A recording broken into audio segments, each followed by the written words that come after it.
നമസ്കാരം, ഏവർക്കും info media കേരളത്തിലേക്ക് സ്വാഗതം. 2025 ജൂലൈ മാസത്തെ സാമൂഹ്യ ക്ഷേമ പെൻഷനുമായി ബന്ധപ്പെട്ട ഏറ്റവും പുതിയ വിവരങ്ങൾ നിങ്ങളിലേക്ക് എത്തിക്കുകയാണ്. ചാനൽ ഇതുവരെ സബ്സ്ക്രൈബ് ചെയ്തിട്ടില്ലെങ്കിൽ സബ്സ്ക്രൈബ് ചെയ്യാനും ഷെയർ ചെയ്യാനും മറക്കരുത്. കേരളത്തിലെ പെൻഷൻ ലഭിക്കാനുള്ള തീയതിയെക്കുറിച്ചാണ് എല്ലാവരും കാത്തിരിക്കുന്നത്. സാധാരണ പോലെ പെൻഷൻ വിതരണം ജൂലൈ 20 തുടങ്ങാനാണ് സർക്കാർ തയ്യാറെടുപ്പ്. വിതരണം ആരംഭിച്ചതിന് ശേഷം പണമെത്തുന്നത് നിങ്ങളുടെ അക്കൗണ്ടുകളിലേക്ക് 2 to 3 ദിവസത്തിനുള്ളിൽ ആകും. 62 ലക്ഷം ഗുണഭോക്താക്കൾക്കാണ് ഈ മാസം പ്രതീക്ഷിക്കാവുന്ന തുക 1600 എത്തുന്നത്. 2025 ജൂൺ മാസം മാത്രം സർക്കാർ 825 കോടി അനുവദിച്ചിരുന്നു. അതുപോലെ തന്നെ ഈ മാസവും അത്രയും തുക ചിലവാകുമെന്നാണ് പ്രതീക്ഷ.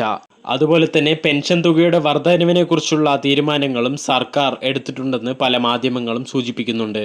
തദ്ദേശ തിരഞ്ഞെടുപ്പ് അടുക്കുന്നതിനാൽ ഓഗസ്റ്റ് അവസാന വാരം 2 ഗഡുക്കളും ചേർന്ന് ഒരുമിച്ച് 3200 രൂപ തരാനും സാധ്യതകൾ കൂടുതലാണ്.